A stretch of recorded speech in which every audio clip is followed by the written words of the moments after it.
Most important thing, 8 stages of transformation. देखो सबसे पहली स्टेज समझो, कितने लोगों ने पहले मेरे साथ ये 8 स्टेजेस ऑफ ट्रांसफॉर्मेशन किया? थोड़ा बहुत किया, पहले किया होगा। हाँ, सबसे पहली स्टेज होती है इग्नोरेंस। इग्नोरेंस कौन सी होती है? इग्नोरेंस में आपको कुछ पता नहीं है। जैसे मैंने भी आपको एक टाइम का कंसेप्ट बताया, आप में से मैक्सिमम लोगों को ही पता नहीं होगा। ठीक है, तो आप किस में थे कि इग्नोरेंस की स्टेज में थे? अब देखना यूट्यूब पे जितने भी स्पैमर्स आते हैं, जितने भी ट्रोलर्स आते हैं, ये सब किस में रहते हैं?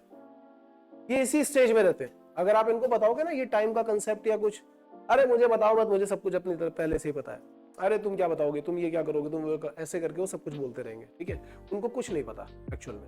उनको लग रहा है कि जो उनको पता है, जो सेट ऑफ इंफॉर्मेशन उनको पता है, वो काफी है। I am the best man alive, वो उनको लगता है वो काफी है। जैसे मैंने बताया ना, मेरी फैमिली में मुझे पहले टाइम वाइम का कंसेप्ट नहीं पता था। अगर कोई बाई चांस मुझे सिखाता भी और मैं घर पे बताता तो घर पे क्या बोलते लोग, अरे ज्यादा होशियार बनने की जरूरत नहीं है, ठीक है, ऐसे काम होता है, ऐसे होता है, दुनियादारी ऐसे नहीं चलती है, वैसे चलती है, और वो करके मुझे फिर उसी लेवल पे लेकर के आ जाते हैं। वो होती है इग्नोरेंस की स्टेज, जहां पे हम कुछ एक्सेप्ट नहीं करना चाहते, जहां पे हम ये मानते हैं कि जो हमें पता है वही सही है। I know everything, that is the stage of ignorance. अब इसको तुम किसी भी चीज में लगा के देख सकते हो।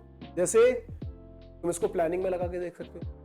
लोगों को प्लानिंग करनी नहीं आती, लेकिन तुम उनको प्लानिंग करना सिखाओगे तो कहेंगे अबे मुझे मत बता, ये सब प्लानिंग मुझे मत बता, मुझे सब पहले से ही पता। ठीक है, मुझे ये समझाने की जरूरत नहीं। लोगों को इंग्लिश बोलना ही नहीं आता, अगर आप उनको जबरदस्ती इंग्लिश बोलना सिखाओगे तो वो आपको ये बोलेंगे कि मुझे मत सिखा, मुझे पता है मुझे कब क्या बोलना है और क्या नहीं बोलना। भले ही उनके लिए इंग्लिश किसी जगह पर इंपॉर्टेंट हो, मैं ये नहीं बोल रहा हूँ कि इंग्लिश एक सुपीरियर लैंग्वेज है या वैसा नहीं बोल रहा हूँ। मैं बोल रहा हूँ इंग्लिश रिक्वायर्ड है या नहीं रिक्वायर्ड फिलहाल की कंडीशन। आप इंग्लिश को छोड़ दो, आप प्रिपरेशन को ले लो, किसी भी चीज को ले लो, सबसे पहली स्टेज कौन सी होती है? इग्नोरेंस। और ये इग्नोरेंस कब तक चलती रहती है? जब तक वो 2-3 बार ठोकर ना खा जाए, उसकी वजह से गिर ना जाए, उसकी वजह से अपनी बेइज्जती ना करवा ले। जब वो हो जाएगा तब दूसरी स्टेज आती है, स्टेज नंबर 2, दैट इज।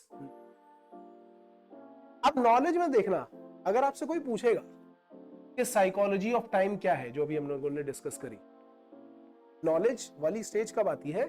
जब आप 2-3 बार ठोकर खा चुके होते। अगर आपने समय 2-3 बार बर्बाद कर लिया और किसी ने तब आपको ये कंसेप्ट समझाया, या तब आपके दिमाग में एक बार आएगा यार कि मुझे कुछ तो करना चाहिए, कुछ तो गड़बड़ कर रहा हूं जिसकी वजह से ये हो रहा है। नॉलेज की स्टेज में आदमी सिर्फ तब आता है जब वो ये सोचता है कि हाँ मेरे से कुछ गड़बड़ हो रही है और मुझे उसको ठीक करना है, अब मुझे कुछ बदलाव करने हैं, अपने अंदर में कुछ ट्रांसफॉर्मेशन करने हैं, कुछ चेंजेस करने। तब वो कहां जाता है? तब वो इंफॉर्मेशन गैदर करता है, नॉलेज गैदर करता है, तब आप आओगे नॉलेज की स्टेज पे। अब आप यहां पे क्या करोगे? आप नॉलेज गेन करोगे, इंफॉर्मेशन गेन करोगे। जैसे भी आपको टाइम के बारे में ज्यादा आइडिया नहीं था, लेकिन इट मे बी पॉसिबल कि टाइम, कुछ लोग उस चीज को फील कर रहे हो कि यार मेरा टाइम तो बर्बाद हो रहा है, टाइम मैनेजमेंट नहीं हो पा रहा। अब मैंने आपको टाइम के बारे में काफी कुछ बता दिया, you have the knowledge of time. अगर कोई आपसे पूछेगा साइकोलॉजी ऑफ टाइम क्या है, तो आप उसको बता सकते हो कि नहीं बता सकते? तो मैंने थोड़ी देर पहले आपको बताई, जो पूरा का पूरा कैलकुलेशन करके बताया। कल आपको किसी दोस्त को समझाना हो तो आप समझा सकते हो, समझा सकते हो ना। लेकिन बस मुझे ये बताओ कि केवल इसको जानने भर से क्या आपका टाइम मैनेज हो जाएगा? क्या करना पड़ेगा? फॉलो करना पड़ेगा। स्टेज नंबर 2 नॉलेज है, बिल्कुल सही बात है। आपने काफी कुछ गेन कर लिया, आपने काफी कुछ सीख लिया, आपने काफी कुछ समझ लिया। कल आपको कोई पूछेगा, आप उसको समझा भी सकते हो। लेकिन अगर आपने खुद के ऊपर इंप्लीमेंट नहीं किया, ये एग्जीक्यूशन नहीं किया, तो ये कैसा हो जाएगा? सस्ता नशा हो जाएगा, बाबा जी लोगों वाला। आप खुद बाबा जी बन जाओगे। आपको जैसे अपने छोटे भाई बहन दिखेंगे, तुम बोलोगे बेटा तुम्हें टाइम मैनेज करना नहीं आता, इधर आओ मैं बताता हूं। एक आदमी की उम्र कितनी होती है? 71 ईयर्स। उसमें 365 से मल्टीप्लाई करो, इतने दिन है तुम्हारे पास। ये पूरा ज्ञान तुम उसको दोगे। लेकिन अगर तुम अपने ऊपर अप्लाई नहीं कर रहे हो तो कुछ तुम्हारा भला होने वाला है? मतलब ये चीज जो मैंने तुम्हें बताई, अगर मैं ये अपने ऊपर अप्लाई ना करूं तो मैं क्या बन गया हूं? कीप थ्रिल वाला बाबा। मस्ती मस्ती चल रही है यहाँ पे, ठीक है, अपने आप में ही मजा आएगा कि हाँ भाई हम तो बाबा बन गए, हम तो बाबा बन गए। इसके बाद जो इंपॉर्टेंट स्टेज है वो है execution. Knowing but not doing is like not knowing. मेरा कोच मुझसे हमेशा ये बोलता रहता है कि अगर तू कुछ जानता है और उसको नहीं कर रहा है, इसका मतलब तू उसको नहीं जानता. जैसे अभी कुछ दिन पहले जस्ट ऐसा ही हुआ था कि उसने मुझे कोई एक चीज पूछी, तो मैंने बोला हाँ मुझे पता है तूने बताई थी एक बार. तो बोला था तू करता है वो? मैंने कहा नहीं. तो तुझे कुछ नहीं पता है. Knowing but not doing is like not knowing. It is a cheap thrill.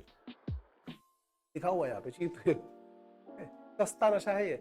आपको क्या करना है, आपको वो काम करना शुरू करना पड़ेगा. टाइम मैनेजमेंट आपको करना शुरू करना पड़ेगा. प्लान बनाना आपको शुरू करना पड़ेगा. स्पोकन इंग्लिश के लिए आपको वोकैबुलरी रिवाइज करना शुरू करना पड़ेगा. एमयूसीटी की प्रिपरेशन के लिए आपको क्या करना शुरू करना पड़ेगा, आपको फॉर्मूला रिवीजन करना शुरू करना पड़ेगा. नोट्स बनाने शुरू करने पड़ेंगे. ठीक है, आपको उसके ऊपर मेहनत करनी पड़ेगी. और भाई देखो एक चीज बता दे रहा हूं, ये जो है ना सबसे ज्यादा गंदा काम, this is a shabby job.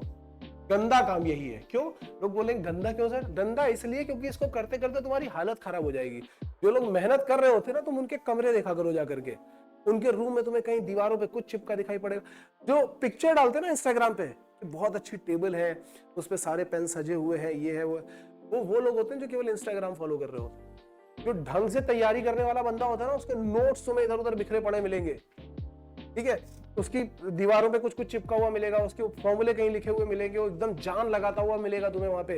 हो सकता है वो पढ़ाई करने के चक्कर में 2-2 दिन ना नहा रहा हो, कि नहाने जाऊंगा तो 20 मिनट वेस्ट हो जाएगा, 20 मिनट इस पे लगा देता हूं. तो लोग इसको क्या मानते हैं कि हम नहीं नहाएंगे तो ज्यादा अच्छा नंबर. कुछ नहीं करना है, आपको मेहनत करनी है ज्यादा से ज्यादा. तो आईएएस की प्रिपरेशन के लिए एक बार मान सकता हूँ, एमयूसीटी के लिए उतना भी जरूरी नहीं. एमयूसीटी के लिए आप अच्छी तरीके से अपने डिसिप्लिन फॉलो करो और जो चीजें मैं बता रहा हूं वो करते रहो. लेकिन वो आपको काम करना है, एग्जीक्यूशन आपको करना है. लेकिन एग्जीक्यूशन में एक सबसे बड़ा पंगा पता है क्या है? Fear of what? Fear of what? Fear of failure. कि अगर ये नहीं हुआ तो क्या होगा. अभी मैंने सर की सारी बातें सुन ली, सब समझ में आ गया, लेकिन अगर ये नहीं हुआ तो क्या होगा. सर ने इंटरव्यू के लिए सारी बातें बताई, मैंने करना शुरू किया, लेकिन अभी तो मेरे से हो ही नहीं रहा है. नहीं हुआ तो क्या होगा, यही तो चल रहा होता फियर. लेकिन फियर के लिए मैंने फुल फॉर्म क्या बताया? False events appearing real. क्या है? False events appearing real. लिख देता हूं मैं.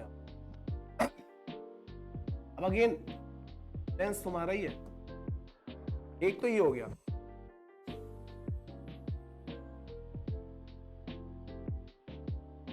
और दूसरा क्या है?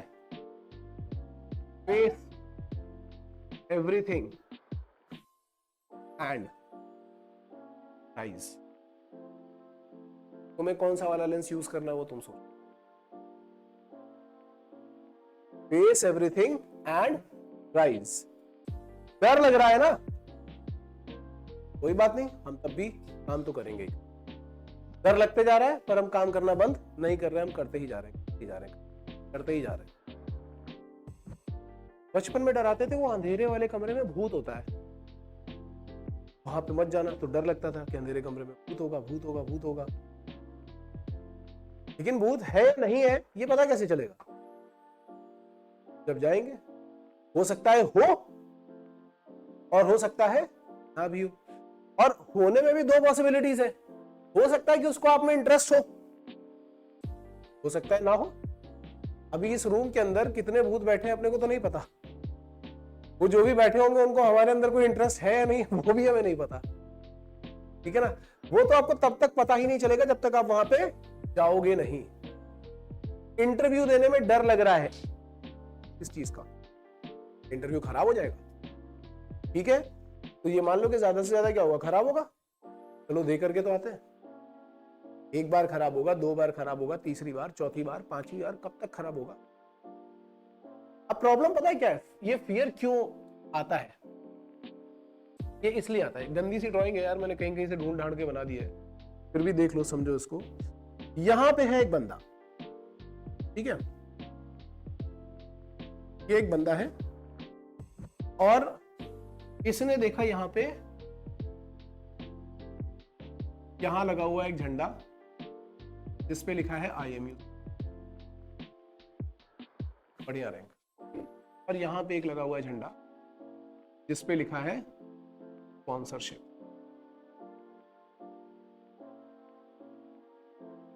जब हम यहां से देखते हैं ना जमीन पे खड़े होकर के, तो हम देखते हैं दोनों चीजें एक साथ। क्या देखोगे आप? अगर मैं बोलूंगा आपका एम क्या है, सर एंग्लो ईस्टर्न सिनर्जी, इसमें स्पॉन्सरशिप चाहिए और रैंक चाहिए टॉप 1000। यहां खड़े हैं, प्रिपरेशन 0 है, लेकिन देख रहे हैं यहां, which is not a bad thing, क्योंकि जब तक आप यहां से देखोगे नहीं तब तक आप चल भी नहीं पाओगे। ठीक है, आपने ये तो देख लिया, लेकिन सोचो यहां पे खड़े हो, ये फ्लैट रास्ता है, और अब आप देख रहे हो कि अरे भाई यहाँ पे तो इतनी चढ़ाई है, यहाँ पे बर्फ भी पड़ी है, यहाँ पे रास्ता नहीं दिख रहा है, और बाई चांस अगर हम यहाँ आ भी गए तो आगे की तो और डिफिकल्ट दिखाई पड़ रही है। अब इसी को देखते जा रहे हो और काम नहीं कर रहे हो, इसी को देखते जा रहे हो और काम नहीं कर रहे हो, तो क्या होगा? अभी वहां तक पहुंच पाओगे? केवल ये सपने देखते रहोगे कि ऐसा होगा होगा होगा होगा, लेकिन आप वहां तक कभी पहुंच नहीं पाओगे। आप यही कोसते रहोगे कि यार पता नहीं मैंने क्या ही गलत कर दिया, पता नहीं मेरे साथ क्या ही हो गया, ऐसा हो गया वैसा हो गया, ये सब करते रहोगे। लेकिन खुद सोच करके देखो कि अगर आप यहाँ पे थोड़ा सा दिमाग लगाओ, आप यहाँ पे थोड़ा सा दिमाग लगाओ, आप यहाँ पे रोड मैप बना लो कि पहला रोड मैप मेरा यहां तक का है, पहला ये रोड मैप है, फिर दूसरा जाना ये है, ये नंबर 1 था, और फिर हमने ये नंबर 2 बनाया। ठीक है, अब उसके बाद हमारा ये नंबर 3 है, ये नंबर 4 है, ये नंबर, हमने ये तो देख लिया यहां जाना है। बट जब हम चलना शुरू करेंगे, तो हम उधर नहीं देखेंगे, अब हम देखेंगे इधर, क्योंकि सबसे पहला टारगेट क्या ही है, पहले तो धड़ाधड़ ये आएंगे, फिर उसके बाद दूसरा हम क्या करेंगे, ये क्लियर हो गया, फर्स्ट बेस क्लियर हो गया, अभी खुश हो, कॉन्फिडेंस आ गया होगा, प्रेशर रिलीज हो गया होगा। अब उधर मत देखो, उधर तुम्हें पहले ही पता है कैसे जाना है, तुम पहले उतरना चालू करो, फिर चढ़ना चालू करो, फिर चढ़ना।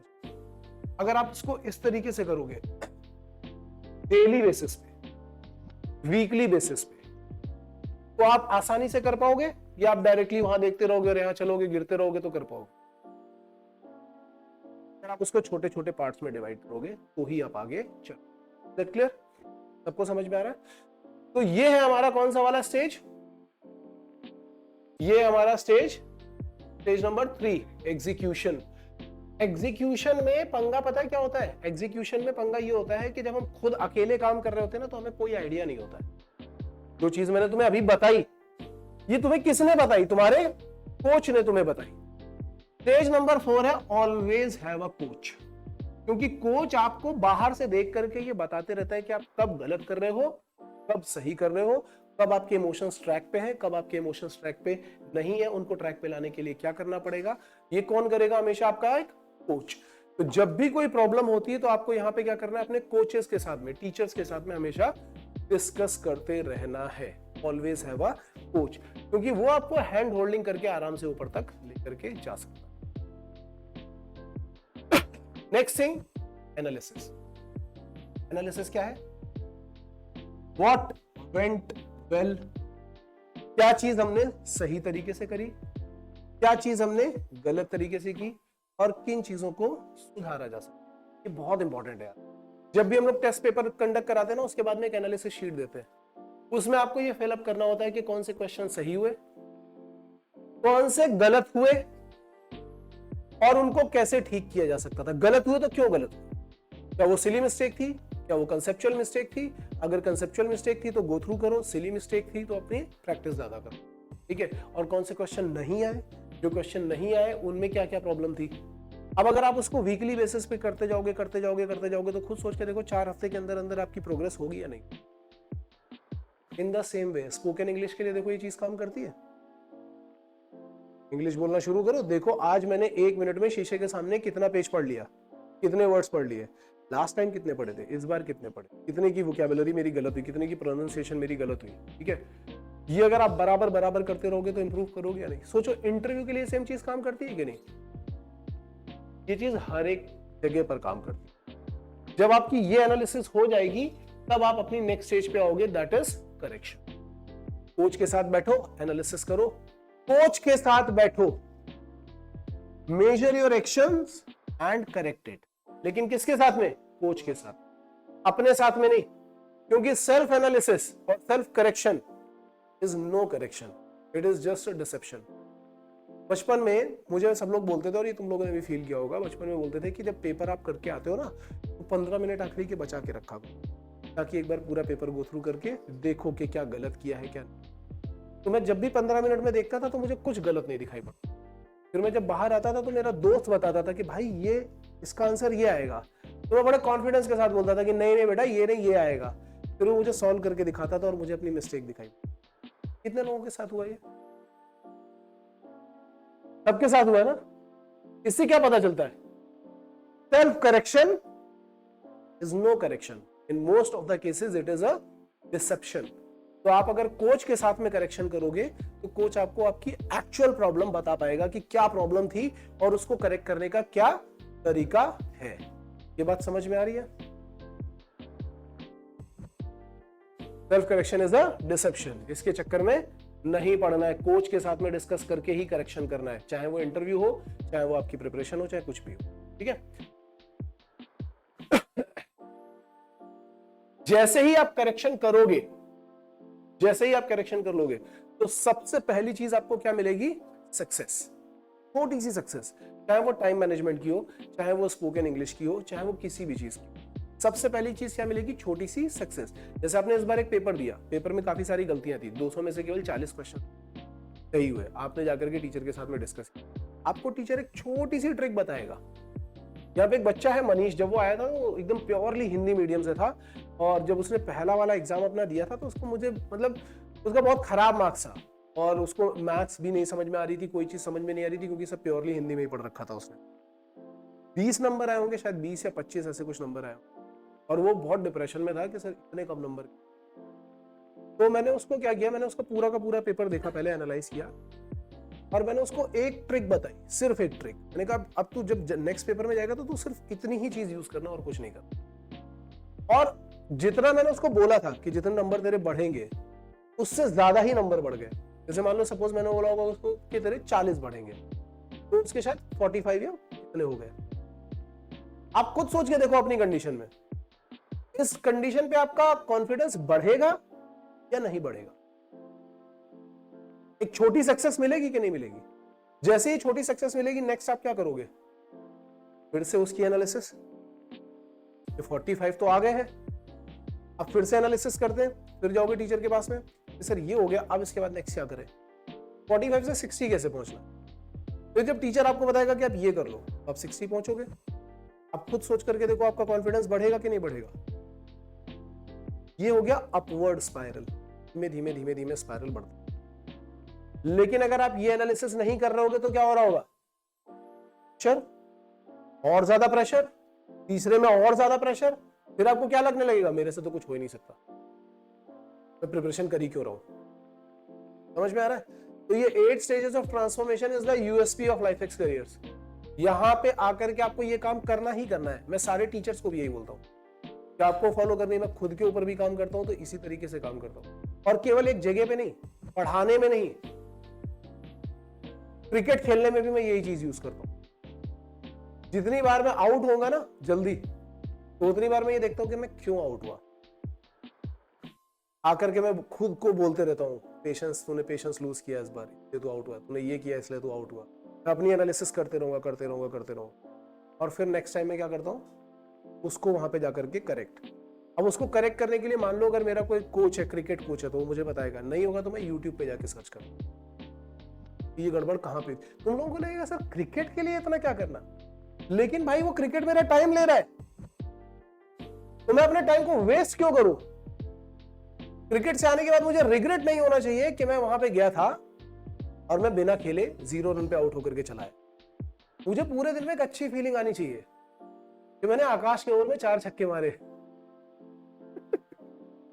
ये किसी के भी ओवर में मतलब लास्ट टाइम आकाश के पे पढ़े थे तो मुझे ऐसी फीलिंग आनी चाहिए कि हाँ यार मैंने क्रिकेट खेला और बहुत बढ़िया खेला, आज पूरे दिन अच्छी फीलिंग आनी चाहिए वो। तो उसके लिए मुझे थोड़ा टाइम लगाना पड़ेगा, 10-15 मिनट यूट्यूब पे लगाना। आजकल यूट्यूब पे सब अवेलेबल है, बकवास भी और अच्छा भी। आप अच्छी चीजें भी ढूंढ सकते हो, मैं अच्छी चीजें ढूंढता हूँ कि मैंने क्या गड़बड़ किया और मुझे कैसे करना चाहिए। तो कल मैं जो तुम लोगों को सिखा रहा था ना कि एक पैर आगे बढ़ा करके खेलते हो, मैंने यूट्यूब से ही सीखा था कि सबसे पहले ये काम कर लेना चाहिए।